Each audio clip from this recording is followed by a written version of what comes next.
안녕하세요. 수달쌤입니다. 자, 오늘 제가 여러분과 함께 살펴볼 내용은 2022학년도 서울 지역이에요. 대학부설 영재교육원 설명회 라고 이렇게 타이틀을 붙여봤습니다. 아직까지 그 서울지역 영재교육원, 대학부설 영재교육원 중에 모집 요강이 발표되지 않은 영재교육원도 있어요. 그래서 지금까지 발표된 영재교육원을 기준으로 해서 뭐 달라진 부분이라든지 뭐 대비 방법들 이런 것들 한번 쭉 같이 살펴보는 그런 시간을 갖도록 하고요. 그 학교별, 그러니까 영재 교육 기관별 모집 요강은 제가 최대한 그 요약했어요.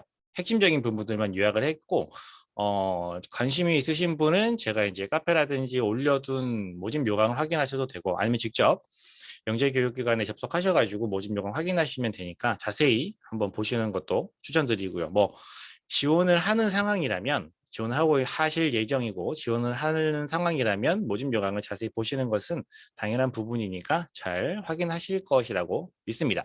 그리고 이따 말씀드리는데 아직까지 올해 요강이 발표되지 않은 영재교육기관은 모집 요강이 발표되면 정확한 내용을 확인하시기 바라고요. 자, 이렇게 시작을 하도록 하겠습니다. 자, 원래 얼굴은 여기쯤 놓으려고 했어요. 괜찮죠? 잘 보이시나요? 너무 내려갔나요? 이 정도? 네. 진행할 내용이에요. 모집 요강 간단하게 분석할 거고요. 전형 방법에 따른 대비 방법이라든지 자기소개서나 제출 서류 준비 어떻게 해야 되는지 면접평가 유형 분석이라고 했는데 면접평가 유형 분석은 이제 그죠? 유형 분석이에요. 어떤 유형의 문제가 나오는지요? 잠시만요. 그런 것들 살펴보면서 어떤 식으로 준비해야 되는 것이 좋은지 대비 방법들 제가 간단하게 준비했으니까 같이 살펴보실 예정입니다. 같이 보실게요. 자, 첫 번째 내용은 이제 서울대학교 과학영재교육원 모집 요강이에요. 모집 요강이 발표가 되었고요. 모집 분야는 뭐 수학과 수리정보, 과학융합 이렇게 정해져 있고 서울 소재 초등학교 6학년과 중학교 1학년 학생이 지원 가능합니다. 요거는 이제 어떤 모집 분야, 어떤 분야로 학생들을 모집하는지, 그다음에 정원이 얼마나 되는지 이런 것들 확인하시면 될 것 같습니다. 이렇게 보시고요. 어떤 식으로 학생을 선발하느냐, 전형 과정 어떻게 진행되느냐 보면 1차 전형과 2차 전형 이렇게 크게 나눠볼 수 있겠죠.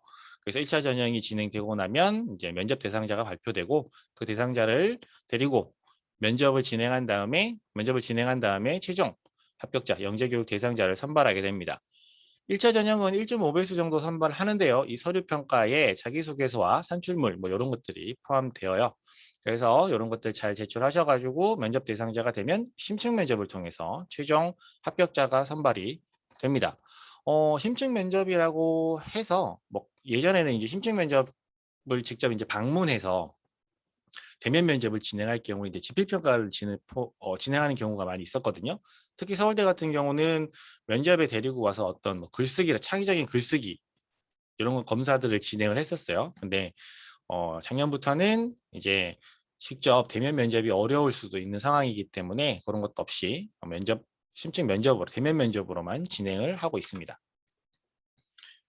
자, 그래서 제출해야 되는 서류, 그다음 이런 것들 한번 살펴볼까 하는데요. 제출 서류, 그러니까 1차 전형이죠. 1차 전형에서 제출해야 되는 서류 같은 경우는 자기소개서가 있고요. 영재교육을 이제 받은 친구들을 대상으로 선발을 하고 있기 때문에 수료 증명서 또는 재학 증명서, 재원 증명서 이런 것들 제출해야 되고요. 당연히 생활기록부 2형 내야 되는 거 알고 계실 거고요. 요거 또 이제 중요한 거죠. 탐구활동 산출물 세부가 필요합니다. 그래서 이런 거 준비하셔서 서류 잘 제출하신 다음에 서류 평가 통과해서 면접 대상자가 되면 이제 심층 면접도 잘 통과해서 최종 합격자가 될 수 있다. 이런 순서를 말씀드립니다. 서울대학교 과학영재교육원 내용입니다. 두 번째 학교는 서울교육대학교 과학영재교육원이에요. 서울교대 되죠. 서울교대 이제 과학영재교육원 요거 잘 보셔야 돼요. 과학영재교육원 보시면 초등융합과정과 중등융합과정으로 크게 나눌 수 있고요. 수학심화, 과학심화, 정보심화, 그다음에 중등은 수리정보, 과학심화 이렇게 나뉘어져 있어요. 보면 이제 인원 몇 명인지 보시고 만약에 이제 어떤 분야로 지원해야 될까 정하실 때 어떤 분야가 가장 많은 학생을 뽑지? 뭐 이런 것들 참고하시라고 이렇게 보여드립니다. 초등학교 3, 4, 5, 6학년만 지원할 수 있어요. 그래서 이렇게 선발하고 지원할 수 있는 학년들을 확인하고요. 제출 서류 보시면 여기도 이제 집합 지원서, 그다음에 자기소개서가 있죠. 그다음에 포트폴리오가 있는데 포트폴리오는 특별히 수학 심화랑 중등 수리 정보만 제출하게 되어 있어요. 그래서 지금 총 뭐 초등 1번, 2번, 3번 분야, 그다음에 4번 중등, 5번 분야 이렇게 분야를 나누어서 보면 1번과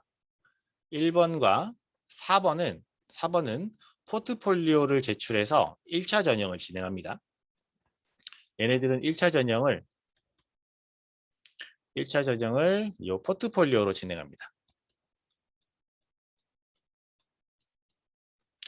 그리고 이제 2번, 3번, 4번은 여기서는 얘네들은 이제 온라인 과제 평가를 진행합니다.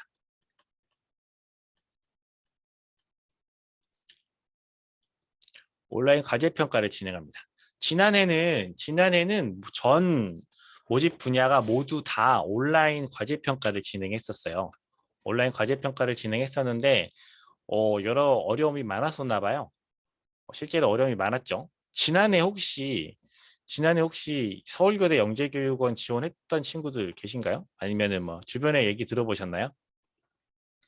지난해 많이 힘들었습니다. 면접도 되게 힘들게 진행이 되었고요. 뭐 선발 과정도 뒷이야기가 많이 있었고요.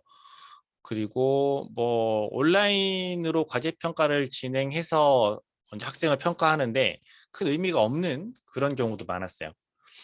그래서 수학과 수리 정보 과정은 초등 수학, 중등 수리 정보는 포트폴리오. 그러니까 산출물 내라는 거예요. 너네들이 했던 연계성을 드러낼 수 있는 어떤 자료를 제출해라. 우린 그걸 보고 평가하겠다. 이렇게 하는 거고요. 나머지 과학 정보, 그다음에 과학 심화. 얘네들은 올해도 마찬가지로 온라인 과제 평가를 진행하겠다. 우리가 내주는 과제를 열심히 수행해서 제출하면 그거로 평가를 하겠다. 이렇게 확인할 수 있습니다. 작년에 수학은 수학대로 진행을 했고 과학은 과학대로 진행을 했어요. 근데 정보 같은 경우는 이제 정보가 이제 따로 진행이 되다가 중간에 이제 작년에 총 6주차로 진행이 됐었는데 중간에 한 4주차쯤 되니까 정보 심화도 이제 수학과 똑같은 방법으로 이제 평가가 합쳐져 버렸거든요. 그래서 이런 것들 보시면 작년에 어떤 것들이 어려웠는지 어떤 것들이 문제가 됐는지 이제 올해는 어떤 식으로 평가가 이어질지 이런 것들도 예상해 볼 수가 있습니다. 그래서 이런 것들을 한번 같이 생각해 보시면 좋을 것 같고요. 아까 제가 앞에서 이제 서울교육대학교 과학영재교육이면 잘 보세요 말씀드렸는데 그 이유가 아직 여기 더 나오네요. 뒤쪽에 보면 이제 소프트웨어 영재교육원이 있어서 그렇게 말씀드렸던 건데요. 아직 과학영재교육원에 대한 내용이 더 나오니까 뒤에 제가 여기 넣어놨네요. 초등 심화 과정과 초등 수리 정보 심화 과정은 포트폴리오 평가로 1차 전형이 진행이 됩니다. 자기소개서 평가는 공통이고요. 그 다음에 초등 과학심화, 초등 정보심화, 중등 과학심화는 온라인 교육을 실시한 후에 과제물을 평가해서 학생들을 선발합니다. 면접 대상자를 정해요. 그래서 여기 보면 포트폴리오가 무엇인지, 그 다음에 온라인 과제 평가가 어떻게 되는 것인지 이렇게 설명이 되어 있어요. 포트폴리오는 다른 학교에서 이제 제출하는 다른 영재교육원에 제출하는 것과 뭐 비슷한 형태예요. 최대 3부까지 제출 가능하고 한 부 제출해도 된대요. 그리고 한 페이지 분량으로 요약해서 제출한다고 하죠. 여기서 이거 한번 말씀드려 볼까요? 보니까 또 생각이 나는데 산출물 자료를 3부까지 제출할 수 있어요. 근데 한 부 제출도 가능합니다. 그러니까 한 부에서 총 3부까지 제출이 가능한 거죠. 그럼 학생은 포트폴리오를 몇 분 해야 될까요? 학생은 포트폴리오를 몇 분 해야 될까요? 몇 분 내는 것이 맞을까요? 준비하다 보면 이게 번거로울 수 있거든요. 자기소개서 쓰는 것도 어렵고 포트폴리오? 난 뭐 포트폴리오 한 것도 없는데 특히나 수학 심화 과정이란 말이죠. 수학에 관련된 어떤 뭐 포트폴리오를 만들기가 쉽지가 않잖아요. 그러다 보니까 하나만 내도 되나? 이렇게 생각하실 수 있을 것 같아요. 아닌가요? 여기 보시면 서류 형태로 제출 불가한 산출물, 발명품 등 이런 것을 사진으로 대체해서 제출하라고 되어 있죠. 여기 또 힌트가 들어있네요. 어떻게 생각하세요? 한부 제출 가능하다고 해서 한부 제출하면 될까요? 한부 제출하기보다는 세부를 제출하는 것이 그죠? 세부를 제출하는 것이 맞습니다. 이 제출하는 목적을 생각해 보세요. 포트폴리오 왜 제출하는 거죠? 왜 제출하는 거죠? 학생들이 영재 교육을 받을 자격이 있는지 학생들의 어떤 영재성을 평가하기 위해서 제출하는 거잖아요. 그죠? 그럼 영재성이 있는 친구들은 이 포트폴리오가 충분히 많이 있을 거란 말이죠. 다시 말해 돌려서 말하면 포트폴리오가 한 부밖에 없어요. 낼 게 없단 말이죠. 그러면 그 영재성을 입증할 만한 자료가 없다는 얘기는 다시 말해서 영재성이 부족할 가능성이 높다라는 얘기가 될 수 있겠죠. 그래서 기왕이면 제출하는 포트폴리오는 수학과 관련 있는 내용이면 좋을 겁니다. 하지만 여기에 힌트가 있다고 말씀드렸죠. 꼭 수학에 관련된 내용이 아니어도 괜찮아요. 이미 영재교육원에 다니고 있던 친구들 같은 경우는 올해 진행하고 있는 자유탐구 발표 주제에 대한 내용을 넣어도 되고요. 아니면은 이제 상반기에 학생들이 진행했던 뭐 발명품 경진대회라든지 뭐 아니면 여러 가지 대회들 있죠. 지금 뭐 학생 탐구 발표 대회, 그러니까 과학전람회 준비하고 있는 친구들도 있을 텐데 그런 탐구했던 내용들을 모두 다 제출을 해도 됩니다. 하지만 수학 지원자라면 수학과 관련된 탐구 혹은 뭐 어떤 연구 그런 것들이 포트폴리오로 더 적당하다 말씀을 드리고요. 과학 및 정보 분야에서 진행하는 온라인 과제 평가는 이거 지난해 기준이에요. 올해는 어떻게 또 바뀔지 모르기 때문에 요즘은 너무 변수가 많아요. 원래 서울교대 같은 경우도 시험 봤었잖아요. 예전에 시험 보다가 또 몇 해 시험을 안 보다가 최근에 또 한 3년 시험을 보다가 작년부터 또 시험을 안 보고 있는 거예요. 이렇게 막 계속 바뀌고 있으니까 뭐 그런 변수가 있긴 하지만 지난해 기준으로 온라인 평가는 6회차로 진행이 됐어요. 작년에는 중간에 이제 추석 명절이 들어있고 해서 실제로 진행됐던 기간은 한 달이 넘는 기간인데 올해는 추석 연휴 기간 전에 끝나는 것을 목표로 전인가요? 후인가요? 하여튼 이번 평가 기간에는 추석 연휴가 안 들어갔던 걸로 기억해요. 그래서 어쨌든 전체적으로 진행되는 기간은 비슷하니까 아마도 이번에도 뭐 6회차 정도 이렇게 진행하지 않을까 생각이 되고요.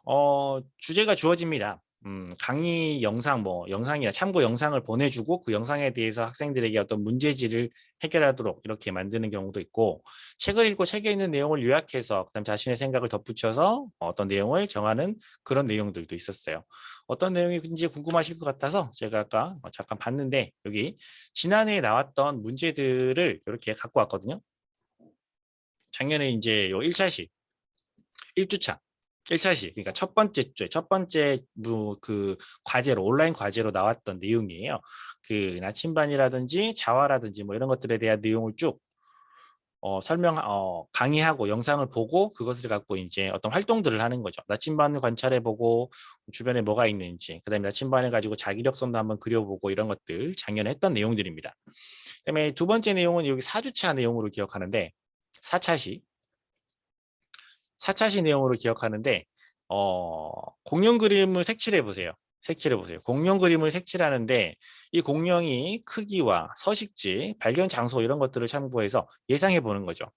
그 다음에 뭐 등 쪽의 색깔과 배 쪽의 색깔이 다를 수 있고, 그죠? 그 다음에 뭐 눈 크기라든지 아니면 뭐 이빨의 모양이라든지 이런 것들 더 그릴 수 있을 거예요. 그래서 이와 같이 색칠한 근거를 인터넷을 이용해서 찾아볼 수도 있다고 했습니다.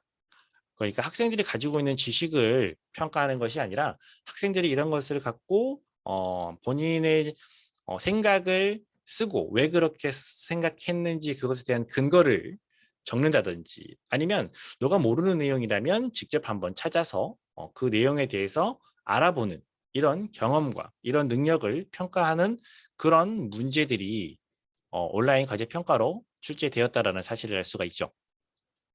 그래서 이런 부분들을 보시면 지금 이미 그 영재교육원 준비하고 있는 친구들이 있을 거예요. 그죠? 뭐 학원 다니거나 선생님들이랑 같이 준비하고 있는 친구들이 있을 텐데 보시면 한번 확인하시는 것도 괜찮아요. 지금 제대로 잘 준비하고 있나? 이런 유형에 맞게 지금 준비가 되고 있나? 학원에서 우리 아이가 영재교육원 대비반 다니고 있는데 이것과 관련된 이런 형태의 문제를 풀고 있나 이런 것들 확인하시는 것도 괜찮죠. 이렇게 어떤 문제가 나왔는지 확인해 보았습니다. 됐습니다. 자, 그 다음에 여기 이제 서울교육대학교 소프트웨어 영재교육원 이렇게 되어 있거든요. 소프트웨어 영재교육원. 소프트웨어 영재교육원은 그 과학 영재교육원과 별개로 선발이 진행이 됩니다. 이게 이제 어떤 걸 보셔야 되냐면 볼게요. 예, 과학영재교육원에도 정보심화 과정이 있어요. 정보심화 과정이 있어요. 그러니까 이것도 어떻게 보면 뭐 소프트웨어라든지 뭐 하드웨어도 다룰 거고요. 프로그램이나 코딩 뭐 이런 것들, 뭐 피지컬 보드 이런 것들 다 다룰 수 있거든요. 뭐 수학도 물론 다룰 거고요. 근데 여기서는 소프트웨어 영재교육원에서는 아예 소프트웨어 영재교육원이라고 타이틀을 붙여서 학생들을 선발하고 있어요. 보시면 이제 초등학교 3학년부터 1학년까지 중학교 1학년까지 재학 중인 학생을 선발하는데요. 여기서 제가 주의 깊게 보셔야 되는 내용 이제 알려드리면 과학영재교육원 같은 경우는 학생들을 3학년부터 이제 5학년까지 초등 심화, 그다음에 이제 중학생 1학년 학생들을 중등 심화 이런 식으로 묶어서 선발을 하죠. 그죠? 그래서 뭐 수학과정 40명, 정보과정 20명, 과학 60명 이렇게 모집을 한단 말이에요. 학년이 구분되어 있지 않잖아요. 현재 초등학교 3학년부터 현재 초등학교 5학년까지 다 똑같은 조건으로 똑같은 문제로 똑같은 기준으로 평가를 받아서 영재교육은 선발을 한단 말이죠. 그러면 지금 현재 초등학교 3학년과 현재 초등학교 5학년이 경쟁을 했을 때 어떤 학생이 몇 학년 학생이 유리할까요? 당연히 초등학교 5학년 학생이 좀 유리한 부분이 있겠죠. 뭐 항상 100% 언제나 유리하다고 말씀드릴 수는 없겠지만 그죠? 유리한 부분이 분명 있을 겁니다. 있을 겁니다. 근데 소프트웨어 영재교육원 같은 경우는 학년을 나누어서 선발합니다. 그러니까 우리 아이가 소프트웨어 쪽에 관심이 있어요.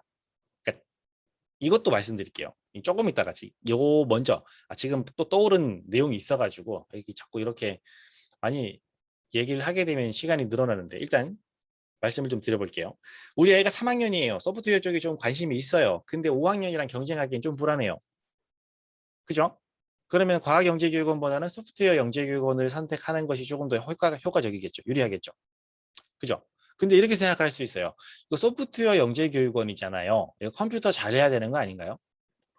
뭐 코딩 잘해야 되는 거 아닌가요? 우리 아이는 아직 프로그래밍 이런 거 모르는데 이런 거 고민하실 수 있거든요. 고민하실 수 있거든요. 전혀 고민하실 필요 없습니다. 고민하실 필요가 없어요. 왜 그러냐면 소프트웨어를 우리가 학생들 학교에서 배우나요? 초등학교 3, 4, 5학년 학생들이 학교에서 소프트웨어를 배우나요? 뭐 물론 방과후나 이런 것들을 통해서 배우는 친구들도 있긴 하지만 정규 교육 과정에 소프트웨어 과정이 비중을 차지하고 있지 않습니다. 그죠? 학교에서 안 배운단 말이죠. 일반적인 보통의 학생들은 학교에서 잘 배우지 않는단 말이에요. 그죠? 그러면 선발할 때 학교에서도 배우지 않는 이런 내용들을 가지고 학생들을 평가하게 되면 이건 다시 말해서 무슨 말이에요? 너네 학교에서 배우지 않는 거 이거 학원 가서 배워가지고 와. 다른 데 가서 학원이나 과외나 이런 거 해가지고 배워가지고 와. 그래야 영재교육은 올 수 있어. 이렇게 된다면 학생들이 다 이거 공부하러 가야겠죠. 이거는 바람직한 현상이 아니란 말이에요. 그죠? 그렇기 때문에 소프트웨어 영재교육원이라고 하더라도 정보 영재교육원이라고 하더라도 학생들에게 이런 전문적인 내용을 전혀 묻지 않습니다. 물어볼 수가 없어요. 물으면 안 돼요. 이런 것들을 가지고 학생들을 선발하는 영재교육원은 가지 말아야 돼요. 생각이 없으니까요. 너무 세게 나왔다. 그죠? 너무 세게 말했어요. 그죠? 죄송합니다. 못 들은 걸로 해주세요. 그러니까요. 학교에서 배운 내용을 갖고 평가를 해야죠. 그러니까 기본적인 어떤 학생의 창의성을 평가하는 것이 대부분입니다. 그렇기 때문에 그런 부분 전혀 걱정하실 필요 없고요. 대신 이 부분에 관심만 갖고 있으면 돼요. 컴퓨터라든지 뭐 게임 같은 거에 관심이 있어도 괜찮고 인공지능이라든지 뭐 이런 것들에 대해서 관심이 조금 있다면 뭐 초등학교 3학년이에요. 나는 5학년이랑 경쟁하기 싫어. 그러면 이 20명의 자리를 놓고 같은 학년 학생들끼리 경쟁하는 거죠. 이것도 굉장히 괜찮다고 봅니다. 메리트가 있다고 봅니다. 작년에는 소프트 영재교육원에서 산출물을 받아서 학생들을 선발했었는데요. 올해는 그 서울교대 과학영재교육원과 마찬가지로 온라인 과제 평가가 진행이 됩니다. 그래서 어쩌면 어쩌면 소프트웨어 영재교육원 온라인 과제평가와 과학영재교육원의 정보심화과정 온라인 과제평가가 어쩌면 약간 비슷할 수도 있어요. 오늘 시험은 아예 같을 수도 있고요. 뭐 그렇습니다. 예, 그럴 가능성이 있다는 거예요. 이건 또 뚜껑을 열어봐야 알 수 있습니다. 그래서 자기소개서 어차피 제출해야 되고 온라인 과제평가 또 어차피 진행을 해야 되고 진행되는 과정은 과학영재교육원과 진행되는 과정이 일정이 똑같으니까 아마 비슷한 일정으로 비슷한 횟수로 이렇게 진행될 것 같아요. 그래서 이렇게 진행이 될 거다. 1차 전형을 통과한 학생은 2차 면접 전형으로 넘어가게 됩니다. 그래서 면접은 보시면 아시겠지만 모든 모집 요강의 면접은 아직 확실하게 정해지지 않았습니다. 언제 어디서 어떻게 면접을 진행하겠다 전혀 정확하게 공지하지 않았어요. 왜냐하면 지금 상황이 코로나 상황이 더 좋지 않아져서 실제로 학생들을 데리고 와서 대면 면접을 진행할 수 없는 경우에는 온라인 면접을 진행할 수도 있을 거기 때문에 그럴 가능성도 높기 때문에 온라인으로 한다 아니면 뭐 직접 대면 면접을 한다 정하지 않습니다. 그래서 요 그때 가서 정해질 거라는 거 알아두시고요. 자, 그다음 이번에는 자 성균관대학교 인문사회영재교육원입니다. 성균관대학교 인문사회영재교육원 좀 독특하죠. 인문사회영재교육원이에요. 인문사회영재교육원. 인문사회영재교육원이니까 우리 아이가 인문사회, 역사, 뭐 경제, 정치 뭐 이런 것들에 관련이 있는 그런 분야를 많이 좋아하고 그런 것들의 영재성을 가진 학생이 지원하면 된다라는 느낌이 드시죠? 그죠? 안 드세요? 막 이렇게 채팅 같은 걸로 참여를 하셔도 괜찮아요. 너무 저만 혼자 떠들고 있는 것 같아서 힘들어서요. 성균관대학교 인문사회영재교육원인데요. 얘네는 그 약간 그래요. 그 양의 탈을 쓴 늑대 아닌가요? 반대인가요? 늑대 탈을 쓴 양인가요? 뭐 그런 느낌이에요.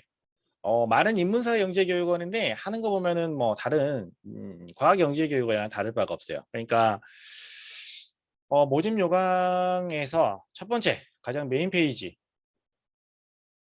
보시면 인문사회 영재교육원이라고 강조하지 않아요. 이거 빼고 성균관대 영재교육원이라고만 얘기합니다. 혹시 기회가 되시면 성균관대학교 인문사회 영재교육원의 모집 요강을 한번 살펴보세요. 제일 크게 헤드에 제일 첫 장에 적혀 있는 내용에 이것밖에 없어요. 자기네가 이거라는 걸 왠지 좀 감추려고 하는 것 같죠. 그러니까 이거는 그냥 제 생각이에요. 이거는 제 생각인데 성균관대 영재교육원이 생긴 지 얼마 안 됐고요. 그 다음에 성균관대학교도 영재교육원을 운영하고 싶은데 뭐 소프트웨어 영재교육원이라든지 뭐 과학영재교육원 이런 것들은 지금 이미 많이 있는 거예요. 서울에 다른 대학교들이 하고 있는 거예요. 그러니까 인가가 안 나는 거죠. 그래서 우리는 인문사회 영재교육원을 할게 라고 해서 도전을 해서 아마 인가를 따낸 것 같아요. 그래서 타이틀은 인문사회 영재교육원입니다.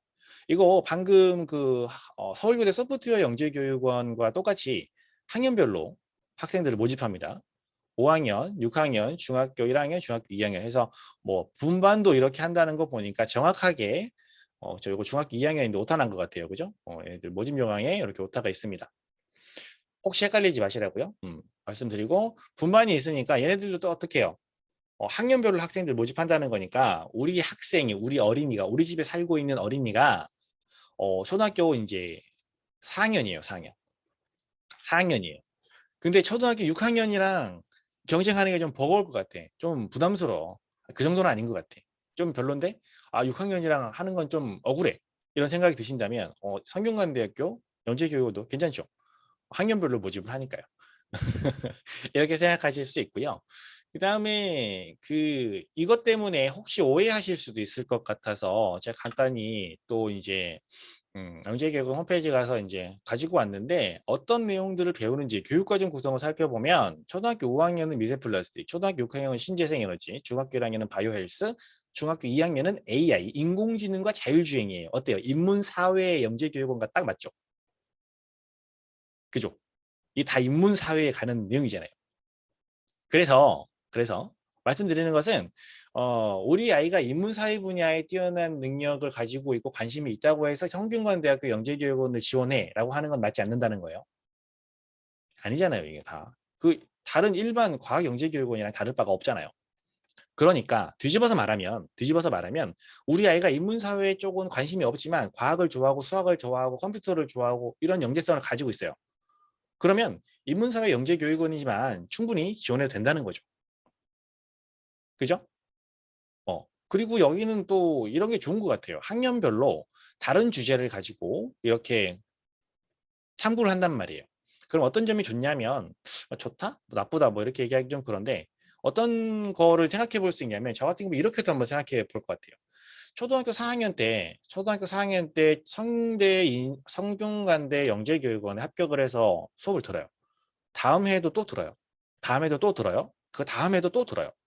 이렇게 성균관대학교 영재교육원만 꾸준히 다니더라도 괜찮을 것 같아요. 이런 다양한 주제들에 대해서 1년 동안 탐구하고 확실하게 알게 될 거니까. 이렇게 하면 이것도 큰 도움이 되지 않을까 생각을 해봅니다. 사실 지금 나와 있는 이 주제들이 굉장히 요즘 이슈가 되고 있는 내용들이니까요.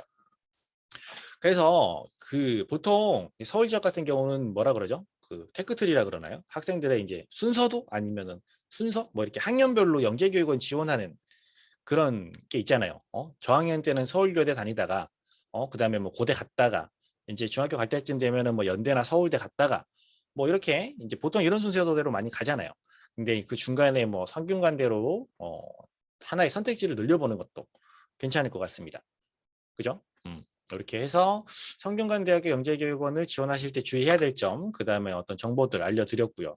성균관대학교는 1차 전형이 조금 독특해요.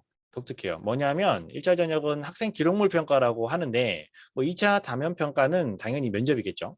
개별 면접으로 진행되는데 1차 전형에서 자기소개서 말고 다른 어떤 서류를 제출하지 않아요. 그러니까 산출물도 안 내고 온라인 평가 이런 것도 없어요. 그러니까 추천사랑 자기소개서, 그다음에 생활기록부 이런 거 기본적인 서류만 낸단 말이죠. 그리고 나서는 할 게 없어요. 그러니까 준비할 부분도 굉장히 적고 합격했을 때 그러니까 경쟁하는 학년도 같은 학년들끼리 경쟁을 하고 합격했을 때의 프로그램도 인문사회 영역에 국한된 것이 아니니까 다른 영재교육원과 같이 이렇게 준비해 보시는 것도 나쁘지 않은 그런 선택이라고 생각이 듭니다. 제가 성균관대학교 영재교육원에서 뭘 받은 건 아니에요. 그죠? 그 양의 탈을 쓴 늑대의 탈을 쓴 양이라고 말씀드렸죠? 그렇죠? 그래서 이렇게 일단 말씀을 한번 드려봅니다. 네. 자, 이번에는 연세대학교 과학영재교육원에 대해서 말씀을 드리도록 할게요. 연세대학교 과학영재교육원은 계속 선발 시험을 봤죠. 지필평가가 계속 있었어요. 총 12문제인가?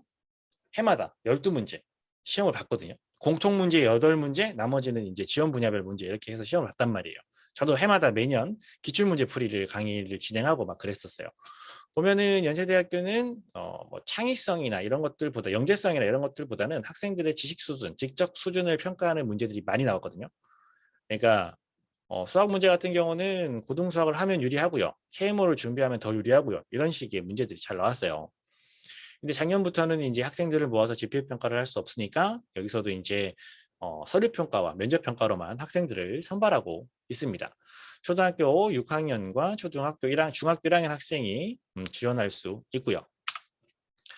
보시면 이 앞에도 뭐 위에 보면 뭐 더 있어요. 뭐 지원서 뭐 있고 뭐 이렇게 있어요. 지금 빠진 거 보면은 뭐 생활기록부 2형 들어가고 뭐 이런 거 쭉 있을 텐데 제가 필요한 부분 이렇게 잘랐습니다. 해서 필수적인 거 자기소개서 들어가니까 요거 중요한 부분이고요. 그 다음에 영재교육원 수료증명서 또는 재학증명서 요거 필요하니까 되고요. 여기 보시면 요또 이게 알려주면 그냥 할 거면 낼 거면 내라 말 거면 말라 이렇게 하면 좋은데 이게 선택 이렇게 해놨단 말이에요. 선택 이렇게 해놨단 말이에요. 선택 이렇게 해놨단 말이죠. 이렇게 됐을 때 이 선택해야 되는 서류들은 선택을 해야 할까요? 선택하지 말아야 할까요? 여기서 선택이란 여기서 선택이란 무엇을 의미합니까? 제출할 것이냐? 제출할 것이냐를 의미하는 건데요. 자, 선택. 제출할 것입니까? 안 할 것입니까? 제출하실 거예요? 안 하실 거예요? 우리 아이가 연세대학교 과학영재교육원을 지원해요. 근데 필수래요. 여기는 필수. 근데 여기는 선택이야, 선택. 선택이면 안 나도 되겠지 뭐. 보세요, 여기. 기타 서류라고 해서 선택적으로 제출하지만 최대 3건까지 제출할 수 있어요. 이거 최대 3건까지니까 한 건을 내도 되고 3건을 내도 되죠. 이 질문 제가 언제 했던 것 같지 않아요? 몇 건 내야 될까요? 몇 개 내야 될까요? 몇 개? 요거 방금 제가 했던 질문이죠. 그죠? 어디서 보셨는지 기억하실 겁니다. 서울대 할 때 제가 말씀드렸는데 마찬가지예요. 똑같이 3건까지 제출할 수 있어요. 그럼 몇 개 내야 되죠? 3개 내야죠. 그죠? 3개 내는 것이 유리합니다. 마찬가지로 여기도 이제 이게 제출이 불가능한 경우 사진으로 대체하고, 그다음에 사진 한 건이 기타 서류 한 건, 한 건당 A4용지 한두 페이지 분량으로 작성하고 3건을 초과하면 안 됨. 이렇게 되어 있죠. 서울대 영재교육원이랑 제출하는 양식이 굉장히 비슷합니다. 그죠? 거의 같다고 봐도 돼요. 그래서 지원할 수 있는 학년도 같고, 그다음에 내야 되는 서류도 비슷해요. 자기소개서. 서울대가 자기소개서가 좀 더 독하긴 한데, 자기소개서는 어차피 뭐 한 개 써서 뭐 좀 수정해서 다른 곳에 넣어도 되니까요. 뭐 그런 것들은 그렇게 보시고, 그다음에 기타 서류도 비슷하니까 서울대랑 연대랑 같이 지원을 해보시는 것도 추천드립니다. 그러니까 두 곳을 지원하는데 여기 지원하는데 100만큼의 힘이 들고 여기 지원하는데 100만큼의 에너지가 필요한데, 지금 비슷한 부분, 겹치는 부분이 많기 때문에 100이 아니라 100을 준비하고 이쪽 한 뭐 10, 15 정도만 준비하면 두 군데 다 지원이 가능하니까, 만약에 이제 영재교육원에 꼭 합격하고 싶어요. 그리고 합격 확률을 최대한 높이고 싶어요. 그럴 경우에는 이런 식으로 지원하시는 것도 효과적이다 말씀을 드리고요. 그 다음에 추천서, 이거 어떻게 되죠? 추천서. 영재교육원 교사 추천서 받아야 될까요? 안 받아야 될까요? 뭐 가능하면 받는 것이 유리하겠죠. 그죠? 받는 것이 유리합니다. 그래서 지원하기 전에 먼저 현재 다니고 있는 영재교육원 선생님께 문의를 하셔서 이럴 예정인데 가능하십니까? 그러면 부탁을 잘 드립니다. 이렇게 먼저 이제 커뮤니케이션을 하시는 것을 추천드립니다. 선택은 선택이 아니에요. 내란 얘기예요. 필수는 모두 다 내는 거잖아요. 그렇죠? 그러니까 여기서는 달라질 게 없어요. 선택은 내는 사람과 안 내는 사람, 안 내는 사람이 있을 수도 있죠. 대부분 다 내겠지만, 하지만 내야 된다는 거. 그죠? 고려대학교 영재교육원입니다. 고려대학교는 여기 보시면 또 과학영재교육원 이런 게 안 붙어요. 과학영재교육원이었다가 뭐 인문사회 영재교육원을 운영했다가 합쳤다가 지금 막, 그죠? 계속 변했죠. 고려대학교 영재교육원은 이제 영재교육원을 외부 기관에다가 이제 맡겨서 진행을 하고 있다 보니까 뭐 새로운 시도들이라든지 이런 것들이 많이 진행이 되고 있습니다. 그리고 저거 보시면, 그리고 이제 선발 방법도 좀 독특해서 이제 1학기에 전체 정원의 60%를 먼저 선발하고요. 이미 선발이 끝났어요. 60%는요. 그다음에 나머지 40%를 하반기에 선발을 하려고 합니다. 지금 원서 접수 기간일 거예요. 그래서 초등, 기초, 초등 심화 과정 5학년, 6학년 이렇게 선발을 합니다. 고려대학교가 아마 서울에서 가장 인원이 많을 거예요. TO가 가장 많아요. 그리고 선발하는 방법도 굉장히 심플합니다. 원서 접수하고요. 교육받고 선정되면 계속 이제 교육받고, 그다음에 교육받은 내용을 바탕으로 산출물을 제작한 다음에 면접 대상자 돼서 관찰 수업 면접하면 끝이에요. 서류 낼 거 하나도 없어요. 자기소개서도 없고 산출물도 없고 뭐 이런 거 없어요. 그냥 접수해서 거기서 진행하는 프로그램에 따라서 참여한 다음에 좋은 결과가 나오면 그 다음 해에 영재 교육을 받는 거죠. 그래서 영재 교육을 받는 내용과 이 선발 과정에 활용되는 요 내용도 비슷하고요. 그 다음에 학습 플랫폼도 같은 플랫폼을 사용해요. 이거 뭐 해보면 학생들이 어떤 주제에 대해서 탐구를 하고 주제에 관련된 내용을 쭉 입력을 하면 페이지가 이제 PPT 형태로 이제 만들어집니다. 나중에 이거 가지고 발표도 하고 이런 식으로 진행을 하거든요. 그래서 뭐 그럴 수 있어요. 우리 아이가 똑똑해요. 우리 집에 어린이들은 다 똑똑하잖아요. 그죠? 이렇게 똑똑할 수가 없어요. 아닌가요? 똑똑한데 똑똑한데 뭐 자기소개서 쓰기도 어렵고 산출물도 따로 특별히 없고, 이럴 경우에 그냥 나는 그냥 실력만으로 한번 도전을 해보고 싶다. 그럴 경우에는 고려대학교 영재교육원에 지원해보는 것도 좋은 방법이 되겠죠. 그죠? 대신 12주간 열심히 막 과제를 열심히 진행해야 돼요. 지금 원서 접수 기간이고 이미 진행이 되고 있어요. 앞부분 못한 부분은 이제 접속해가지고 이제 온라인 수업 방식과 비슷해요. 거기 가면 이제 페이지 누르면 뭐 영상도 나오고 그 영상에 관련된 내용을 이제 입력도 하고 뭐 이렇게 하는 건데 그게 조금 처음이면 조금 낯설 수 있어요. 저도 이게 좀 처음에는 갸웃갸웃하더라고요. 왜 이렇게 만들었지? 뭐 이렇게 했는데 뭐 그들 나름의 또 이유가 있겠죠. 그래서 이런 식으로 이제 진행이 되니까 요거에 맞는 학생들, 요거에 또 최적화된 스타일인 친구들이 있을 거잖아요. 그런 친구들은 또 한번 도전을 해보시는 것을 추천드립니다. 자, 그 다음에 여기 보시면 앞에 페이지랑 색깔이 다릅니다. 여기는 안정적인 어두운 색, 파란색이라면 여긴 갑자기 시뻘건, 그죠? 보라색, 약간 보라색, 연도도 붙여놨죠. 이렇게 해놨어요. 한양대학교 소프트웨어 영재교육원은 아직도 올해 모집 요강이 발표되지 않았습니다. 여기서 한 가지, 요거 볼게요. 지금 올해가 2021년이잖아요. 그죠? 그죠? 내년이 2022년이에요. 그죠? 잘 보시면 제가 요 앞에 제일 첫 페이지 아까 시작할 때 보여드렸던 것도 그렇고 항상 2022년 영재교육원이라고 이야기를 하거든요.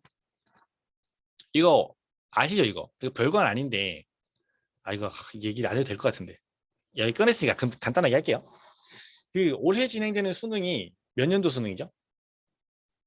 올해는 2021년 수능인데 지금 2021년도에 수능을 치르지만 그 학생들은 2022년에 입학할 학생들이 수능을 치르는 거잖아요. 그래서 올해 11월 달에 치르는 수능은 2022년 수능이죠.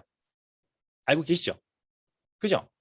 그래서 올해 진행되는 영재교육원 선발 전형은 정확히 얘기해서 2022년 영재교육원 선발 전형이라고 표현하는 게 맞죠? 그죠? 올해 진행된다고 해서 2021년이라고 표현하면 잘못된 표현이에요. 그죠? 이게 가끔 제가 이제 신경이 쓰이더라고요. 저는 이런 거를 되게 중요하다고 생각하고 이렇게 얘기를 하는데 가끔 학원이나 뭐 자료나 유튜브나 뭐 블로그나 보면 이런 것들을 잘못 올려서 얘기를 하시더라고요. 작은 디테일인데 이 분야에 열심히 연구를 하시고 관심이 있고 하시는 분들이라면 충분히 아실만 하신데 그래서 아쉽다고요. 그래서 그 연도만 보시고 올해가 2021년이니까 이 자료가 올해 자료인가 보다 이렇게 해서 작년 내용을 잘못 알고 오시는 경우가 간혹 있어요. 저 같은 경우는 카페에도 연도를 항상 앞에 붙이거든요. 2021년 영재교육원 자료는 21년이라고 붙은 영재교육원 자료는 사실 지난해에 진행됐던 자료잖아요. 근데 올해 여름부터 뭐 연락이 오는 거예요. 2021년 자료가 맞냐? 이게 올해 맞냐? 아니면 올해 맞냐도 묻지도 않으세요. 신청하고 싶다. 뭐 이런 식으로. 이렇게 하시거든요. 그래서 만약에 어떤 자료라든지 영상이라든지 그런 것들을 보실 때 연도 올해 진행되는 영재교육원은 2022년 내년 영재교육원 전형이에요. 이거 알고 확인하시고요. 그래서 여기다가 올해 연도를 적어놨다는 것은 작년에 진행됐다는 얘기고요. 아직 모집 요강이 발표되지 않았고요. 한양대학교 소프트웨어 영재교육원이에요. 여기 소프트웨어 영재교육원 아까 서울교대 소프트웨어 영재교육원 할 때 말씀드렸지만 소프트웨어는 학교에서 안 배우죠. 그죠? 그래서 학교에서 배운 내용 갖고 학생 선발해야 돼요. 그러니까 지금 소프트웨어 영재교육원 준비한다고 막 코딩 학원 다니고 막 이거 지금 시작하긴 늦었어요. 늦은 건 아니지만 효과가 그다지 있다고 볼 수 없어요. 코딩 평가 안 하는데요. 그죠? 프로그래밍 평가 안 하는데요. 대신 그게 무엇인지 어떻게 활용되는지 그것에 대한 관심은 연구를 해볼 수가 있겠죠. 하지만 한양대학교 소프트웨어 영재교육원은 기초반과 심화반으로 나누어서 학생들을 선발합니다. 기초반은 보통 학생들을 위한 반이고요. 심화반은 이런 소프트웨어 관련된 뭐 코딩이나 프로그래밍 아니면 뭐 피지컬 보드, 로봇 뭐 이런 것들을 해봤던 친구들 있죠. 경험이 있던 친구들. 이런 친구들을 대상으로 조금 더 심화된 과정을 진행하려고 따로 모집을 합니다. 그래서 요거는 제가 거의 학교에서 배운 내용으로는 평가를 합니다라고 이렇게 말씀드렸는데 왜냐하면 이런 예외가 간혹 있기 때문에 그렇게 말씀을 드린 거고요. 그래서 뭐 기초반 진행 같은 경우는 학생들이 따로 특별히 뭐 코딩을 배운다거나 그런 것들 못해서 지원 못한다 이런 거 생각하실 필요 없습니다. 서울시 기준은 초등학교 5, 6학년 잘못 나온 것 같네요. 그렇죠? 제가 다른 거 잘못 쓴 것 같아요. 그래서 21년 기준이니까 지난해 그 전년도 기준이니까 초등학교 3학년부터 중학교 2학년까지 요거 잘못 나왔습니다. 초등학교 3학년부터 중학교 2학년까지 지원 가능합니다. 사사과정은 별도로 운영되고요. 사사과정은 지금 바로 지원이 안 돼요. 기존에 다니고 있던 학생들만 지원할 수 있으니까 요거는 따로 보시고요. 일단 정규과정, 기초반, 심화반 요것만 보시면 이렇게 지원할 수 있다는 거 알려드리겠습니다. 지난해에는 그 탐구 보고서를 제출해서 학생들을 선발했어요. 그러니까 주제를 주고 그 주제에 대한 보고서를 제출하도록 했어요. 서류 평가 및 탐구 보고서 작성 이렇게 해서 서류 제출하고 탐구 보고서도 제출해서 그 탐구 보고서를 3일인가 4일인가 안에 작성해서 제출하도록 했어요. 그 다음에 심층 면접이 진행됐고요. 작년에는 그래서 어떤 방법으로 현발이 진행됐냐 그래서 기초반 탐구 과제는 이거였어요. 이거 보시면 이렇게 아날로그 신호와 디지털 데이터란 무엇이며 어떻게 다르냐 컴퓨터에서 디지털 데이터를 사용하는 이유는 무엇인가 컴퓨터에 소리, 문자, 그림 등을 어떻게 저장하고 출력하는가 이런 것들요. 이런 것들.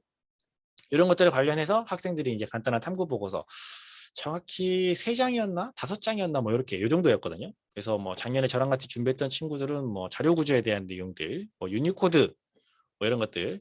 그러니까 코딩이나 이런 것들을 전혀 배우지 않아도 학생들이 관심만 있다면 알 수 있는 내용들에 대해서 알아보고 그것에 대한 보고서를 작성하고 이렇게 컨셉에 맞게 잘 준비를 했죠.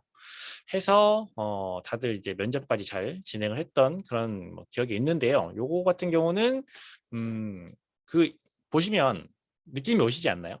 이거 제가 계속 말씀드리지만 코딩이나 프로그래밍 이런 것들을 배우지 않아도 된다라고 말씀을 드리는데 코딩이랑 프로그래밍을 안 배워도 이런 거는 학생들이 공부할 수 있잖아요.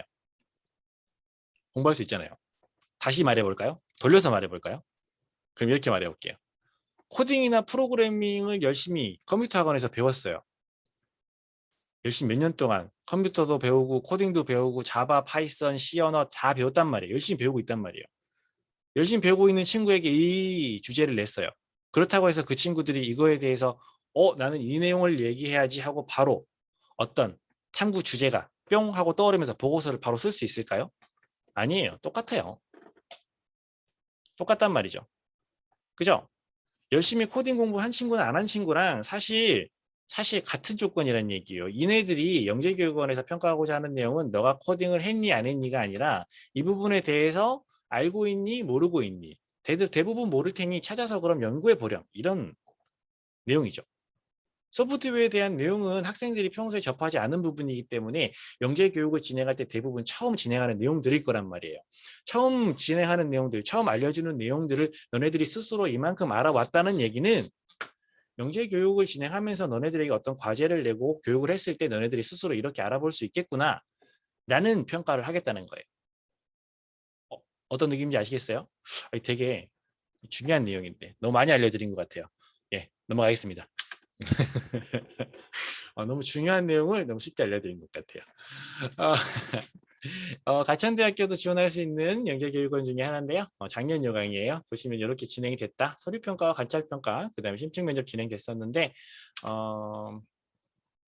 요것도 이제 올해는 변수가 있겠죠. 그래서 이제 따로 산출물을 제출하라는 얘기는 없는데 그 지원서 뒤에 보면 산출물 요약서라고 이렇게 떡하니 들어있어요. 그러니까 결국 내란 얘기죠. 그래서 여기 보시면 산출물 1개당 2페이지 이내로 작성해 주세요. 산출물이 2개인 경우에라도 1개까지만 작성해 주세요. 이렇게 어떻게 작성해야 되는지 몇 개나 넣어야 되는지 이렇게 설명이 되어 있으니까요. 이것도 올해 바뀌지 않을 가능성이 높지만 그래도 바뀔 수 있어요. 그러니까 해마다 조금씩 바뀔 수 있거든요. 얘네들 같은 경우도 자기소개서도 들어있다가 작년인가부터 자기소개서가 빠지고 요것만 남았거든요. 그래서 이런 것들은 또 바뀔 수가 있어요. 왜 이렇게 바뀔 수 있다고 말씀을 드리냐면 학생들을 직접 데려다가 평가를 할 수 없는 상황이 될 수도 있기 때문에 그런 경우에 학생들을 어떻게 더 평가해야 되지? 평가할 수 있는 요소들을 늘려야 될 필요가 있죠. 그러니까 산출물뿐만 아니라 작년에는 자기소개서를 안 받았지만 올해는 다시 받아야 되겠다. 이렇게 생각을 하고 변화할 수 있다는 얘기예요. 그러니까 올해 요강이 아직 발표되지 않았으니까, 내년 요강이 발표되지 않았으니까 그런 변수 생각하시면서 준비하시는 게 맞다 알려드리고요.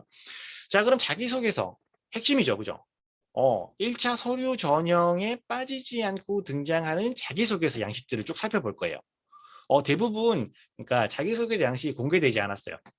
자기소개서는 나중에 공개해 줄게. 나중에 니네가 접속해서 직접 봐. 이렇게 되어 있는데 작년에 활용됐던 내용들을 일단 가지고 왔고요. 화면이 작아서 잘 안 보이시는 분들도 계실 것 같은데 제가 확대를 좀 이렇게 해볼까요? 이거 서울대 영재교육원입니다. 보시면 어떤 내용을 적어야 되냐면 지원 동기, 그 다음에 본인이 어떤 노력을 해왔는지, 학업 능력 개발을 위한 노력, 그 다음에 이제 탐구, 경험 여기 있죠. 이게 이제 탐구 활동 경력 뭐였죠 이게 그 자신의 탐구 활동을 증명하는 내용을 3장 제출하는 게 여기 있는 거예요. 여기 산출물이라고 볼 수 있는 거죠.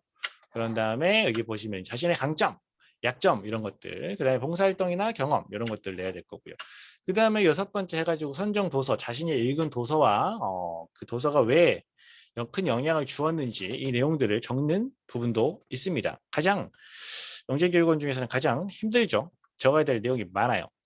그래서 이런 내용들을 정해 보셔야 하는데요.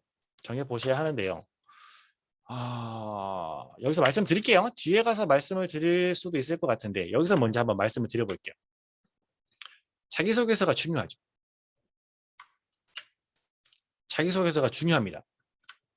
중요할걸요? 중요하지 않을까요? 무슨 얘기를 할 거냐면 자기소개서가 중요합니다. 굉장히 중요하죠. 왜 중요하냐면 첫 번째 서류 평가의 핵심입니다. 핵심입니다. 핵심이에요. 그러니까 중요하겠죠. 여기서 자신의 연계성을 잘 드러내야 돼요. 그래야 면접 대상자가 될 수 있죠. 두 번째는 뭐냐면 이 자기소개서가 서류 평가에서 끝나는 게 아니에요. 면접 평가에 자료로 활용됩니다. 여기 보시면 여기 학업 능력해서 여기 탐구했다고 했잖아요. 탐구를 했어요. 서울대학 6학년 학생이니까 학생이 어떤 부분에 관심이 있을까요? 예를 들면 어떤 거 있을까요? 예를 들면 뭐가 있을까요? 초등학교 6학년이고 영재면 어느 정도 수준이면 될까요? 학생이 요즘 그 이슈가 되고 있는 양자역학에 대해서 관심이 있다고 해요. 그래서 그거에 대한 책도 찾아보고 또 해보고 어떻게 했다고 합니다. 그래서 양자역학도 나오고 기존에 어떤 이론들도 나오고 그런 내용들을 자신의 어떤 능력을 자랑하기 위해서 자랑은 좀 그렇고 영재성을 드러내기 위해서 이런 어려운 내용을 썼어요. 면접평가에서 물어보겠죠. 확실히 알고 있는지. 그죠? 알고 있는지 물어볼 겁니다. 그래서 여기에 본인이 어떤 내용을 적어야 하는지 혹은 어떤 내용을 적었는지 완벽하게 알고 면접을 임해야 할 것입니다. 그렇기 때문에 자기소개서가 이렇게 2번 중요하다고 하는 거 알려드립니다. 더 알려드릴까요? 이거는 알려드릴게요. 별거 아니고요. 괜히 있는 척 무게 한번 잡아봤어요. 죄송합니다. 이게 이런 식으로 활용하시면 돼요. 서류 준비부터 면접까지 큰 그림을 그리고 준비를 하시는 경우에 저 같은 경우는 그렇게 하거든요. 이걸 알려드릴게요. 어떻게 하시냐면 자기소개서에다가 함정을 파요. 함정을 파요. 중간중간에 함정을 팝니다. 함정은 무슨 함정이냐면 면접평가에서 면접관이 질문을 할 수 있도록 유도하는 거예요. 면접 시간은 정해져 있잖아요. 여기서부터 10시간 동안에 학생이 면접이 진행된단 말이죠. 그 면접이 대면 면접이든 온라인 면접이든 상관없어요. 면접이 진행되는데 이 면접 과정 중에 학생의 영재성을 평가하기 위해서 몇 개의 질문이 나오겠죠. 그죠? 어떤 질문이 나오는지 알면 좋을까요? 안 좋을까요? 면접 시간은 정해져 있어요. 학생에게 나올 질문의 개수도 정해져 있단 말이죠. 그 몇 개 안 되는 질문 중에 내가 나올 수 있는 질문 한두 개를 미리 알고 있다면 얼마나 큰 도움이 되겠어요. 그죠? 그러면 이 문제가 어떤 질문이 나올지를 미리 알 수가 있어요. 어떻게 해요? 작년 기출 문제를 가지고 그거 아니고 자기소개서만 잘 봐도 알 수 있어요. 그래서 본인의 자기소개서에서 면접관이 질문할 만한 내용을 이제 면접평가 전에 준비하는 게 기본이고요. 기본이고요. 한 발자국 더 나가서 큰 그림을 그린다면 자기소개서를 쓸 때 함정을 파는 거예요. 함정이라고 하면 좀 그렇고 질문거리를 여기 군데군데 던져놓는 거죠. 저는 뭐 했습니다. 뭐 이 부분에 대해서 어? 질문이 나올 만하게 던져놓는 거예요. 그러면 면접에서 이 질문들이 나올 가능성이 높으니까 난 이거에 대해서 열심히 답을 준비해 가면 면접에서 한두 문제는 완벽한 답을 할 수 있는 거죠. 그죠? 이런 식으로 큰 그림을 그리고 서류 준비부터 면접까지 진행을 하셔야 됩니다. 이거는 뭐 중요한 내용이기도 하고 되게 유용한 내용이기도 하고 한데요.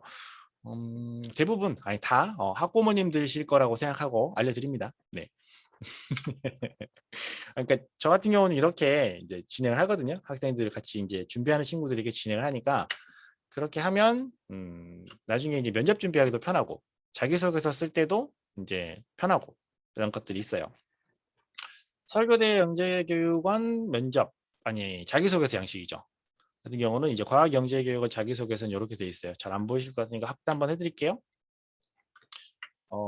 영재교육원 와서 하고 싶은 것, 학교와 관련해서 힘들거나 싫은 것, 그 다음에 1년간 읽은 책 제목, 그 다음에 1년간 읽은 책 중에 가장 인상 깊은 책 한 권, 30년 후에 자기가 뭐 하고 있을까요? 지원 분야에서 현재 꼭 알고 싶은 질문 한 가지 이렇게 돼 있어요. 이게 자기소개서 문항이 바뀌었어요. 최근에 작년에 바뀌었나 그랬을 거예요. 이보다 훨씬 서울교대는 이런 질문들이 없었어요. 그냥 자기소개서를 작성하시오. 그래서 뻥 뚫어놓고 그냥 아무거나 쓰게 했었거든요. 근데 그게 바뀌어가지고 재작년부터 이렇게 양식이 바뀌었고 그 다음에 분량도 줄었어요. 100자 제한이니까 사실 굉장히 짧습니다. 굉장히 짧기 때문에 어떤 내용을 핵심적으로 작성해야 될지 선택과 배제, 그러니까 어떤 것을 선택하고 어떤 것을 버릴지 잘 선택해서 작성해 주셔야 돼요. 소프트웨어 영재교육원 역시 마찬가지입니다. 본인이 사용한 소프트웨어들 중에 가장 인상 깊었던 거, 놀이나 게임 이런 것들 물어본다는 거죠. 그러니까 학생이 이 분야에 얼마만큼 관심 있는지를 물어보는 거예요. 책에 관한 내용들 질문하고 있습니다. 분량 역시 100자 정도로 굉장히 간단합니다. 선택해야 될 것, 버려야 될 것 잘 선택해야 된다는 거, 잘 정하셔야 된다는 거 말씀을 드리면서 자, 다른 학교의 자기소개서로 한번 넘어가 볼까요? 자, 이번에는 요거 성균관대학교 인문사회영재교육원이었죠. 그리고 참고로 말씀드리는데 제가 앞에서도 말씀드렸지만 제가 지금 보내드리는 자기소개서 양식은 모두 다 죄다 전부 작년 양식이에요. 양식이에요. 서울대 같은 경우는 거의 90% 이상의 확률로 작년과 동일한 자기소개서일 거라고 판단이 됩니다.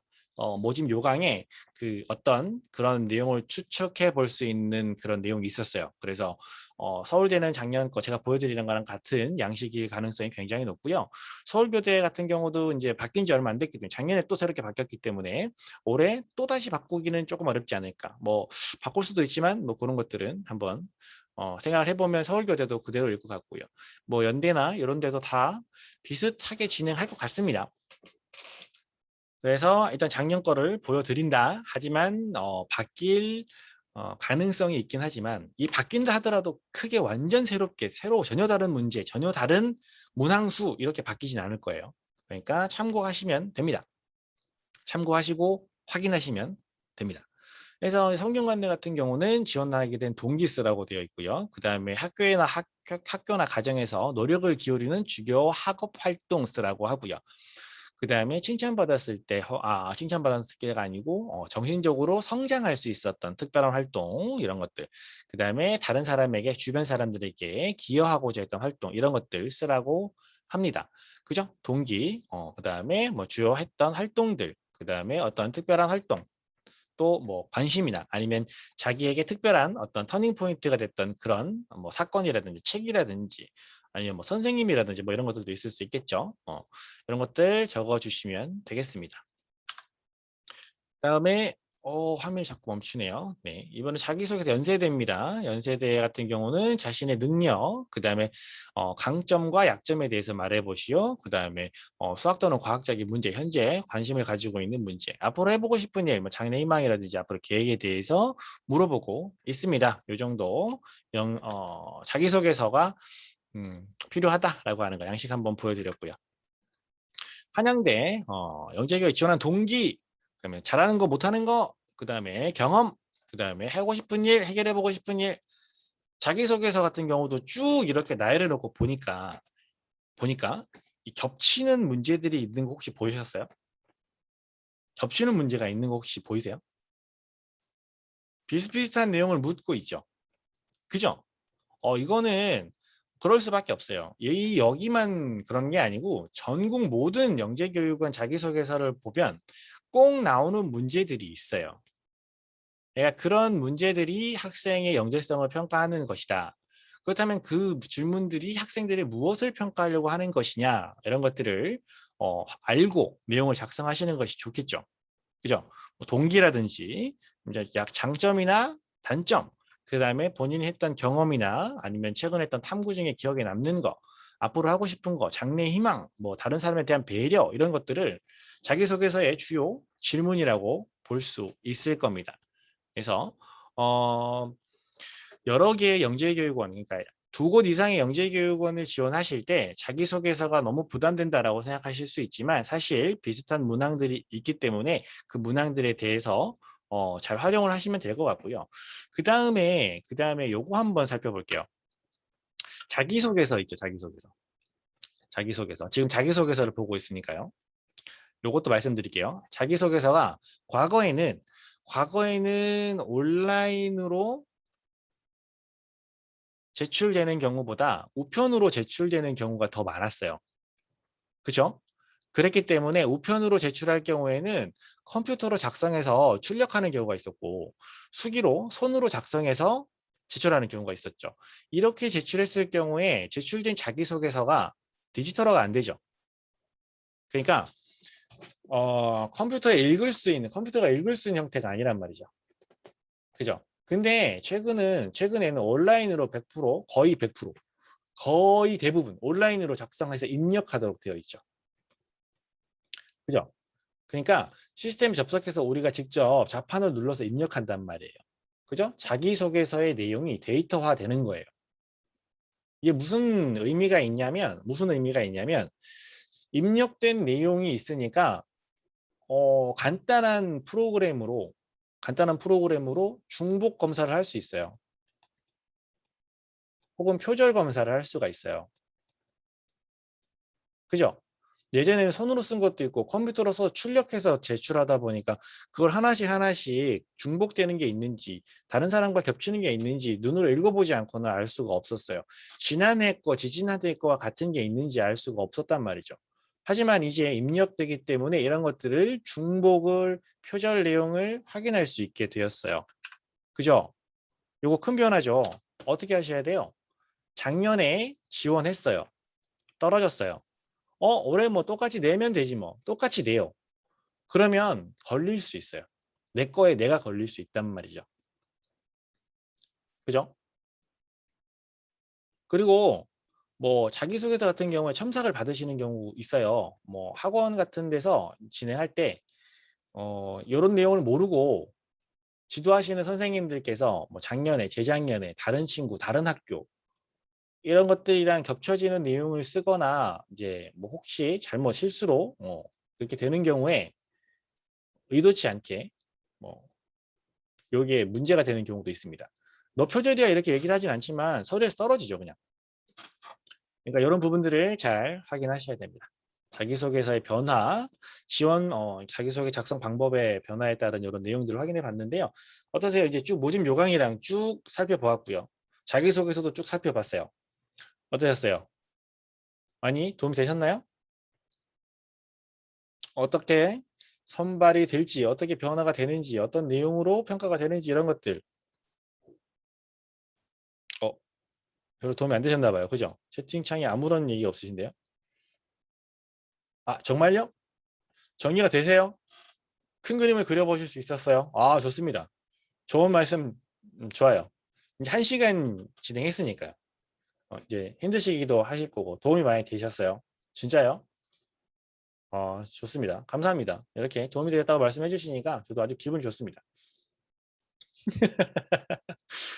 정리가 잘 되셨어요?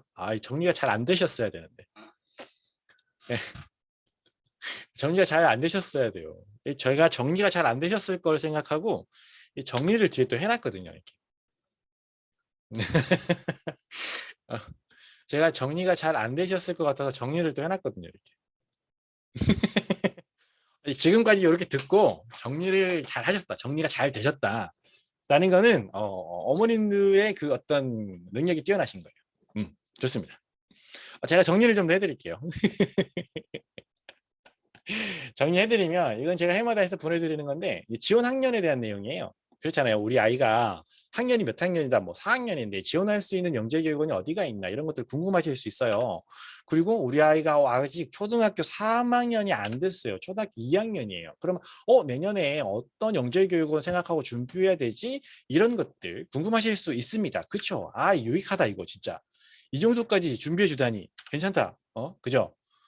이렇게 보시면 이렇게 보시면 현재 집에 데리고 계시는 집에 키우고 계시는 함께 살고 계시는 어린이들 혹은 능린이라고 이야기하는데 늙은 어린이들이라고 얘기하는데 중학생들까지 중학생들까지 어떤 학년의 학생들이 어느 영재교육원을 지원할 수 있는지 이렇게 색깔로 표시를 해두었습니다. 보시고 한눈에 지금 딱 보이시죠? 우리 아이는 어디 지원할 수 있구나 한번 딱 표시하십니다. 지금 메모하세요. 지금 확실합니다. 이거. 확실하지 않을 수도 있습니다. 변수가 조금 있네요. 작년 기준이에요. 뭐 선발 학년이 지원 가능한 학년이 막 자주 변하고 이런 건 아니지만 작년 기준이니까 올해 작년 기준이 아니고 그 모집 요강이 발표되지 않은 그런 것도 있으니까요. 이 기준은 뭐냐면 학생의 학년 기준이에요. 올해 기준. 올해 기준. 그러니까 올해 학년이 3학년이다. 그러면 요거 보시면 돼요. 올해 학년이 6학년이다. 이거 보시면 돼요. 이렇게요. 이렇게 해서 학년별로 지금 현재 학년에 따라 지원할 수 있는 영재교육기관을 딱 정리를 해놨습니다. 괜찮죠? 이거 좀 유익하셨죠? 도움이 되셨을 겁니다. 좋아요. 또 준비했습니다. 보실게요. 이거 이제 지원 서류와 선발 방법을 제가 또 딱 정리를 해놨죠. 그죠? 한 방에 정리할 수 있습니다. 그래. 우리 아이가 몇 학년이니까 서울교대를 준비할 수 있겠구만. 그럼 서울교대에서 필요한, 서울교대 지원에 필요한 서류 및 선발 방법 어떤 게 있지? 자기소개서 필요하고, 추천서 필요하고, 만약에 수학 추리 정보라면 영재성 이습 자료가 필요하고, 그 다음에 심층 면접을 진행하는군. 이렇게. 이렇게 확인할 수 있습니다. 아까 말씀드렸죠. 성균관대 같은 경우는 선발 과정이 독특해서 온라인 평가라든지 영재성 입심자를 받지 않는다고요. 자기소개서랑 추천서만 받고 심층 면접을 바로 심층 면접을 진행하게 됩니다. 이런 식으로 정리를 해드릴게요.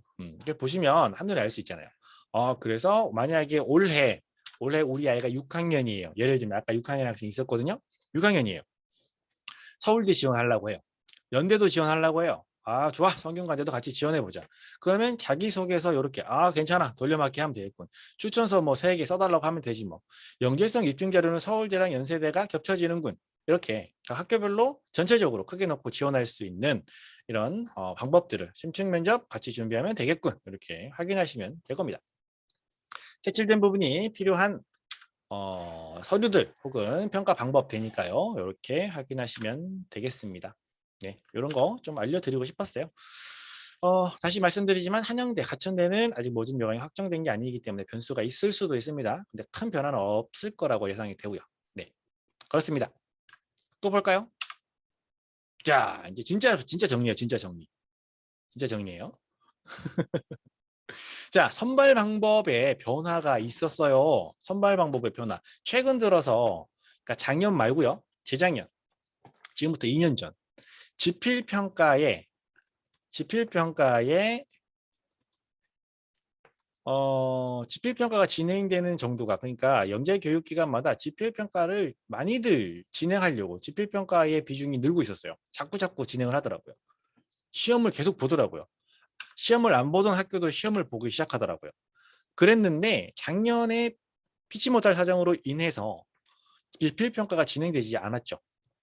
그래서 모든 것이 다 어그러졌어요. 어그러졌다고 하는 게 아니고 이 모든 그 결과의 원인이 이것 때문이에요. 지필평가가 진행되지 않으니까 서류라든지, 그죠? 서류라든지 면접 이런 것들의 비중이 높아질 수밖에 없어졌죠. 그죠? 서류 중에서도 이제 생활기록부, 추천서, 자기소개서, 영재성 입증자료 이런 것들이 반영 비율이 굉장히 높아졌어요. 사실 생활기록부에서 어떤 내용이 반영되는지 알고 계세요? 학생들 생활기록부 2형 제출하잖아요. 생활기록부 2형 제출하잖아요. 추천서는 한 명한테 받아서 세 군데 다 낼 수 있는 건가요? 아닙니다. 그 모집 요강을 확인하셔 보시면 해보시면 그 영재 교육기관별로 달라요. 어떤 데는 직접 손으로 써서 인비 처리해갖고 우편으로 보내세요 하는 데도 있고 어떤 곳은 URL을 보내줍니다. 그러면 선생님 인증받고 들어가서 입력해야 되는 경우도 있고요. 이런 경우가 있다 보니까 여러 군데 지원할 경우에는 여러 군데 이제 추천서를 다 써달라고 해야 돼요. 뭐 얘기하다 말이죠? 생활기록부. 생활기록부 2형 제출하잖아요. 그죠? 생활기록부에 있는 내용들이 다양한 내용들이 학생 선발에 반영이 됩니다. 반영이 돼요. 그 작년 이거 계속 해도 되죠. 힘드신 분은 바쁘신 분은 그냥 조용히 가셔도 돼요. 제가 너무 오래 붙잡고 있는 것 같아서 좀 죄송한 마음이 들어서요. 네. 그냥 하고 싶은 얘기 하겠습니다. 네. 생활기록부 왜 제가 말씀드리냐면 서류나 이런 것들의 비중이 늘었어요. 작년에 서울대를 지원한 학생이 있었어요. 서울대 영재교육원을 지원한 학생이 있었어요. 근데 그 친구가 초등학교 4학년 때부터 저랑 같이 3학년 때? 4학년 때부터 저랑 같이 이제 공부를 한 친구인데 뭐 나름 똘똘하기도 하고 서류 평가에 떨어질 거라 생각을 못 했거든요. 근데 서류 평가에서 떨어졌어요. 면접 대상자가 안 된 거죠. 그래서 왜 떨어졌지? 떨어질 것이 없는데 제가 한 명만 준비해서 얘가 떨어졌다면 이유를 내가 뭔가 잘못했나? 얘가 뭔가 잘못했나? 내가 뭔가 잘못했나? 이렇게 생각할 수도 있는데 서울대 학생들 여러 명 준비했거든요. 근데 대부분 다 면접 대상자가 됐어요. 면접 보러 갔단 말이죠. 근데 한 명 떨어졌어요. 걔는 저랑 되게 오랫동안 같이 공부를 하고 똘똘한 친구였는데 떨어졌어요. 왜 떨어졌지? 다른 친구들과 제출한 서류를 비교해봐도 전혀 뭐 수준이나 이런 것들에 대해 뒤지지 않거든요. 그 친구가 제일 잘했어요. 수준이 제일 높았단 말이에요. 떨어졌단 말이죠. 그래서 그 어머님도 그렇고 저도 난감한 상황이었죠. 그래서 이유가 뭘까? 이유가 뭘까? 이유가 뭘까? 이유가 뭘까? 찾아봤더니 그래서 궁금해서 물어봤어요. 서울대 영재교육원에 직접 이메일을 보냈습니다. 학부형인데 생활기록부에 혹시 어떤 내용이 반영되나요? 그랬더니 생활기록부에 있는 뭐 어떤 활동 뭐 이런 것들 다 반영이 되고요. 그 출결 상황도 반영이 된다고 합니다. 출결 상황도 반영이 돼요. 그 친구가 결석이 많았거든요. 그래서 그것 때문에 떨어졌구나. 그죠? 네, 뭐 그렇습니다. 어머니는 인정하지 않으시더라고요. 슬픈 이야기입니다. 그렇습니다. 해서 이런 서류 비중이 높아지고 있습니다. 그래서 추천서, 자기소개서, 영재성 입증자료 이런 것들 잘 준비하셔야 됩니다. 평가 방식의 변화가 온라인 평가, 그죠? 온라인 과제 평가, 그다음에 온라인 탐구 보고서 제출 뭐 이런 식으로 진행이 되니까 지필 평가가 없으니까요. 지필 평가가 없단 말이죠. 온라인 평가가 진행되는데 아까 보셨잖아요. 온라인 평가가 진행되는 게 어떤 보고서를 작성한다든지 보고서를 작성하는데 보고서의 주제가 어땠어요? 보고서의 주제가 어땠어요? 영재교육 한양대 소프트웨어 영재교육원 보고서 주제를 봤더니 그 보고서의 내용이 학원 다닌다고 코딩했다고 그 보고서를 쓸 수 있는 그런 주제가 아니었잖아요. 반대로 그런 것들 안 배웠다고 해서 보고서를 못 쓰는 그런 주제도 아니었어요. 그죠? 그죠? 그 첫 번째. 두 번째는 GPA 평가 안 보죠? 온라인 평가로 학생들이 과제를 낸단 말이에요. 과제를 내요. 과제가 이런 문제가 나올까요? 2 곱하기 2는 얼마일까요? 이런 문제가 온라인 평가 과제로 나올까요? 생각해 보세요. 학생들이 과제를 주고 시간을 주고 너네들이 이 문제를 해결해봐. 그러면 답이 딱 떨어지는 이런 문제는 사실 온라인 평가 문제로 적절하지 않죠. 그죠? 수백 명의 학생이 지원할 텐데 그중에 몇백 명의 학생이 같은 답을 쓸 텐데 이걸 가지고 어떻게 떨어뜨리고 합격을 정합니까? 안 되죠. 그러니까 온라인 평가에서도 그런 문제가 나와요. 아까 공용 문제처럼 본인의 생각을 쓰고 왜 그런 생각을 하게 된지 근거를 작성한다거나 최대한 다양한 아이디어를 내서 그 아이디어가 효율적인지 효과적인지를 평가를 받는다거나 이런 형태의 문제가 나온다는 거죠. 그죠? 면접에서도 마찬가지예요. 아까 말씀드렸지만 면접 시간은 정해져 있고 그 시간 안에 학생에게 줄 질문도 정해져 있어요. 그러면 네, 아니요, 맞다, 아니다, 틀렸다로 맞았다, 틀렸다로 정할 수 있는 이런 문제들을 학생들에게 내서 넌 맞고 틀리고 맞고 맞았어. 이런 식으로 학생들을 평가할 수가 없단 말이에요. 그죠? 이 이야기는 무엇이냐면 과거와 같이 학생들에게 문제를 풀려서 답을 뽑아내는 이런 형태로 학생들을 선발하지 않으니까 혹시 지금 만일 그런 공부를 하고 있다면 그 공부의 목적이 학생의 실력 향상이 아니라 영재교육원 합격을 위해서 그런 학습을 하고 있다면 지금 한번 잘 생각을 해보셔야 될 때예요. 과연 그게 맞나? 학생들이 이미 다니고 있을 거예요. 학원에서 영재교육원 대비반 하고 있고 뭐 하고 있을 거예요. 책 보고 있고 학생이 보고 있는 책 뒤져 보세요. 답 나오는 문제인지 답이 없는 문제인지. 아시겠죠? 온라인 평가가 진행되고 면접 평가가 뭐 온라인 면접 평가로 진행되고 이렇게 되다 보니까 이런 부분들이 과거와 달라졌어요. 지표 평가가 없어졌으므로. 그래서 진짜 예전에도 그랬지만 선행 이런 거는 진짜 큰 의미가 없어졌습니다. 영재교육원 대비반 선행하고 있다라고 하면 믿고 걸으셔야 됩니다. 그래서 자기소개서 작성 방법 알려드리면요. 요거 뭐 항상 제가 말씀드리는 건데 질문에 맞는 내용을 작성해야 돼요. 지원 동기를 쓰시오. 지원 동기. 영재교육원에 지원한 동기 뭐라고 쓸까요? 지원 동기. 아까 있었잖아요. 항상 자기소개서 첫 번째 문제는 그거예요. 영재교육원에 지원한 동기를 쓰라. 왜 지원했니? 영재교육원에 왜 지원했니? 물어본단 말이죠. 이 질문에 대한 내용으로 적절한 것은 1. 엄마가 시켰어요. 2. 동네 형아가 다니는데 부러워요. 3. 영재교육원에 가서 저는 무슨 앙금 생성 반응을 하고 싶어서요. 앙금 생성 반응을 탐구하고 싶어서요. 자, 몇 번이에요? 질문에 맞는 내용을 작성해야 됩니다. 영재교육원에 지원한 동기는 무엇인가요? 1번 엄마가 시켰어요. 2번 동네 형이 다니는데 너무 부러워요. 3번 저는 영재교육원 가서 앙금 생성 반응을 탐구하고 싶어요. 몇 번이에요? 다들 힘드시죠? 그죠? 지치셨을 겁니다. 안 보여서 확인할 수는 없지만 자리에 안 계신 분도 있을 것 같아요. 네, 긴 시간이죠. 아무도 답을 안 하시네요. 네, 그렇죠. 좋아요. 한 분. 그럼요. 누군가 답해 주실 거라 생각했어요. 3번이에요, 3번. 그죠? 이 질문에서 어떤 내용을 확인하고자 하는지 알고 그 내용에 맞는 답을 쓰셔야 됩니다. 아시겠죠? 분량을 잘 지켜야 됩니다. 분량. 400자. 400자 쓰세요. 라고 하면 몇 자 써야 돼요? 400자 쓰라고 하면 몇 자 써야 됩니까? 400자 써야 됩니다. 400자 써야 됩니다. 아니면 399자 써야 됩니다. 그것도 아니면 397자 이 정도. 괜찮습니다. 너무 좀 널널하게 여유 있게 좋아요. 너그럽게 한 380자 정도. 요거까지 인정. 이거는 400자 띄어쓰기 포함, 대부분 포함이거든요. 대부분 띄어쓰기 포함해서 몇 바이트 기준이에요. 몇 자 기준도 있고요.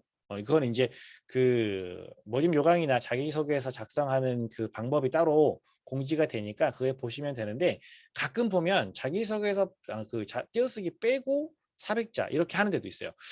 지금 서울 지역도 그런 곳이 한 군데 있었어요. 제가 지금 기억이 잘 안 나는데 연대인가? 연대는 아니고 그 분량이 좀 적은 학교인 것 같은데 이거 적혀 있어요. 서울대의 경우는 띄어쓰기 포함일 겁니다. 잠깐 이따가 제가 확인해 드릴게요. 그럼 되죠. 띄어쓰기 포함일 텐데 제가 확실하게 확인해 드릴게요. 네. 그래서 400자를 맞춰야 돼요. 400자라면. 왜 그러냐면 학생들이 자기소개서를 쓰잖아요.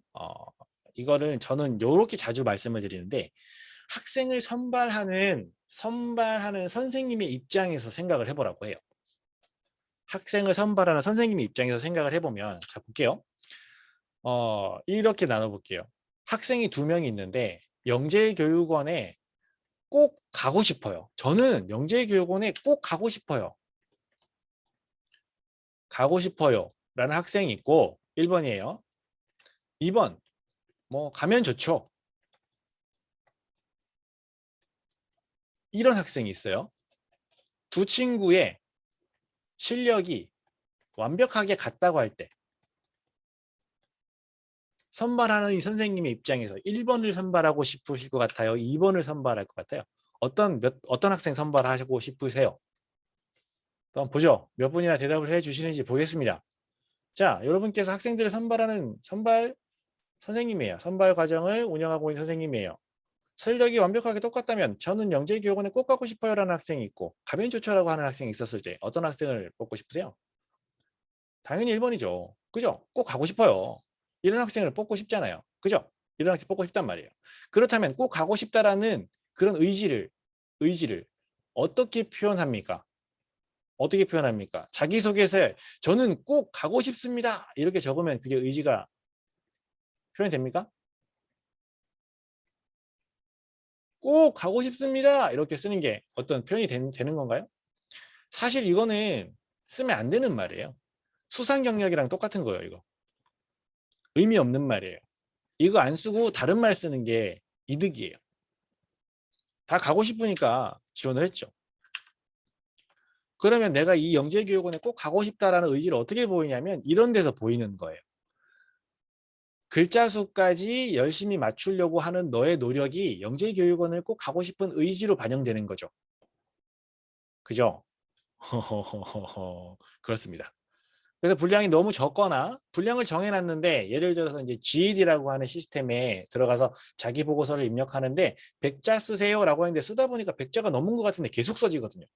계속 써진단 말이에요. 많이 썼어요. 좋겠지. 이것도 안 돼요. 거기서 원하는 내용을 최대한 잘 지켜줄 수 있도록 하세요. 아까 앞에서 말씀드렸지만 이제 입력하는 자기소개서 내용이 모두 다 디지털화 되기 때문에 데이터화 되기 때문에 표절 검사 진행이 가능합니다. 내가 썼던 자기소개서가 내가 또 쓴다고 해서 누가 뭐라 그래 라고 생각할 수도 있지만 표절 검사가 진행됐을 때 문제가 생길 수도 있다. 평가자는 학생에 대해서 전혀 아는 것이 없습니다. 나는 뭐 수학에 대해서 굉장히 뭐 뛰어납니다. 능력도 있고 어려운 문제도 잘 풉니다. 그래서 수학 영재교육원에 지원했습니다. 이렇게 쓰면 학생이 수학을 잘하는 걸 알 수가 없어요. 그러니까 어떤 문제를 어떤 방법으로 어떻게 풀었는지를 구체적으로 이렇게 적어도 되나 싶을 정도로 아주 자세히 적어야 돼요. 그래야 평가자가 그 내용을 이해할 수 있습니다. 그래서 이런 내용들을 한 방에 해결할 수 있는 방법이 있습니다. 좋아요. 자, 이렇게 그죠? 네. 큰 그림을 그리기 위해서 여기까지 오기 위해서 여러 가지 말씀을 드린 것 같아요. 자기소개서 특강 진행하고 있어요. 그래서 제가 앞에서 영재교육원에서 물어보는 질문들이 비슷비슷하다고 했죠. 그래서 이제 비슷비슷한 문제들을 제가 자기소개서 특강에서 다루고 어떤 식으로 작성해야 되는지 설명을 하고 있어요. 수강하시고 본인의 자기소개서 보내주시면 제가 무료로 첨삭해드리니까 효과적으로 활용하실 수 있으실 겁니다. 시간이 지나니까 제 컴퓨터도 힘든가 봐요. 자꾸 멈추네요. 화면이 멈췄죠. 좋습니다. 자, 온라인 평가 대비 방법 되어 있는데요. 온라인 과제 평가 대비해서 요거 예전에 저희가 그 관찰 출천 대비로 만들었던 교재인데 이거 보세요. 대학부설 영재교육원 온라인 과제 평가 수학 지원자는 수학, 과학 지원자는 과학 이렇게 보세요. 보시면 여기 보고서 샘플도 있거든요. 그러니까 각 주제별로 공부하고 난 다음에 보고서를 써볼 수 있는 그런 형태의 교재예요. 뭐 수학은 제가 썼고 과학은 말씀 연구소에서 썼으니까 내용은 굉장히 좋습니다. 책이 좀 나온 지 오래됐긴 한데 그래도 이런 내용들의 책이 지금 가서 수학 문제 푸는 것보다 훨씬 나을 거예요. 그러니까 지금 잘 준비하고 계시다면 문제가 없지만 이런 방법도 있다. 그 다음에 뭐 좀 시간을 더 투자해서 이런 것들을 같이 준비해 보시는 거 좋고요. 교재는 이 서점에서 온라인 서점에서 구입을 하실 수 있고, 그다음에 제가 쓴 책을 제가 강의를 했으니까 강의 영상도 준비되어 있으니까 필요하시면 신청하시면 됩니다. 그다음에 정보영재, 소프트웨어나 정보영재 준비하는 친구들은 3, 4학년, 뭐 초등학교 5, 6학년 이렇게 이런 교재가 있어요. 요 같은 경우도 책이 아주 좋아요. 굉장히 좋습니다. 사보시면 왜 좋은지 첫 장을 넘기자마자 아실 수 있으실 거예요. 그 다음에 온라인 과제평가로 탐구 보고서를 작성해야 되는 경우가 있어요. 근데 보고서를 한 번도 작성해 본 적이 없다. 그러면 또 제가 준비한 자유탐구 특강 이런 게 있으니까 이걸 가지고 이제 보고서 쓰는 연습을 미리 해보시거나 아니면은 그 경우 있죠. 산출물을 내야 되는데 아직 마땅한 산출물이 없어요. 산출물 3개를 내야 되는데 2개는 있는데 하나가 부족해.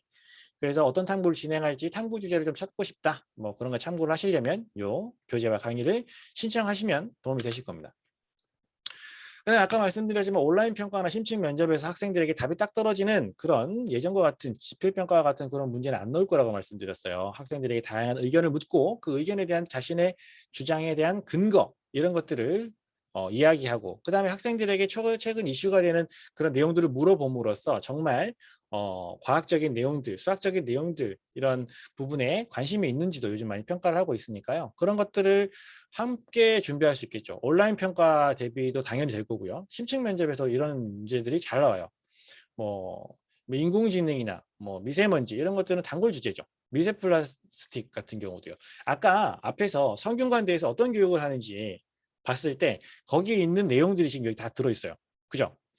그래서 거기서 그런 내용들을 강의한다는 건 그런 내용을 알고 있는 친구들이 더 유리할 수 있겠죠.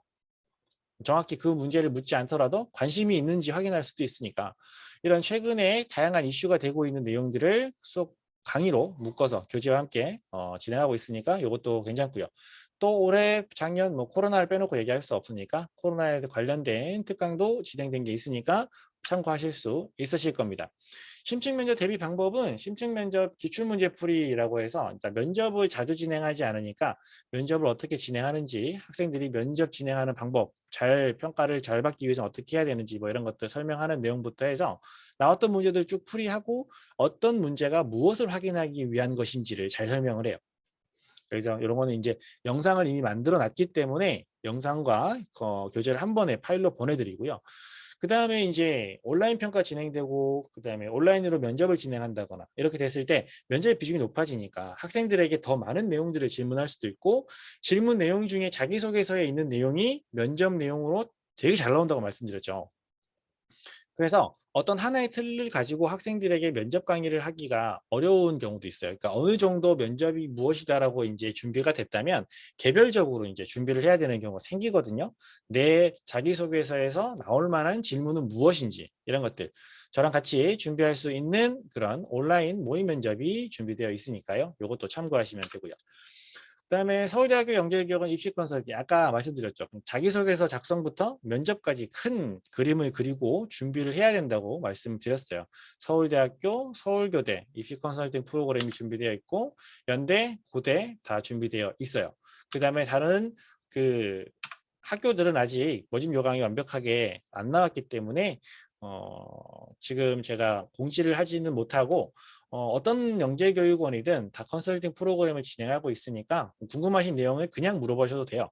프로그램에 참여하시면 뭐 제가 알아서 다 알려드리지만 입시 컨설팅 프로그램에 참여하지 않으시더라도 저한테 궁금한 내용을 물어보시면 저는 다 말씀드립니다. 알면 안다, 모르면 모른다. 이럴 거예요, 저럴 거예요. 이렇게 말씀드리지 않고 이건 제 생각입니다. 이건 확실합니다. 이렇게 말씀드리니까 부담 갖지 마시고 궁금한 점 있으시면 저한테 문자나 카톡 하시면 돼요. 전화는 제가 잘 못 받는 경우가 많으니까 이렇게 말씀을 드립니다.